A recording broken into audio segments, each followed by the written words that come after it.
एक video viral हुई है और जिसमें मालूम चला है कि दिल्ली के अंदर जो नमाज पढ़ते में, जुमे की नमाज पढ़ते में पुलिस के द्वारा जो उत्पीड़न और जो व्यवहार किया गया है, जो मारपीट की जा रही है नमाज पढ़ते के टाइम में, वो निहायत ही शर्मनाक है। ऐसी घटना इस आज़ाद हिंदुस्तान में होना बहुत अफसोस की बात है। हमें ताज्जुब होता है कि हम इस हिंदुस्तान की सरजमी पर रहते हुए और जो नमाज अगर पढ़ना है कोई, तो उसमें अगर कोई व्यक्ति, वो भी पुलिस का कोई व्यक्ति अगर ऐसा काम करता है, तो हमारी मांग है, पहले मैं मांग करता हूँ सरकार से, केंद्र सरकार से, क्योंकि वहाँ पर केंद्र शासित प्रदेश है, तो उन पुलिसकर्मियों को जिन्होंने भी किया है और उन अधिकारियों को जो उनके सरपरस्त हैं, उनको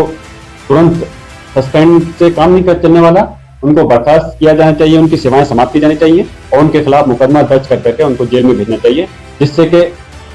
अभी फिलहाल में तो इंसाफ मिल सके और आने वाले समय के अंदर उन सबक मिल सके।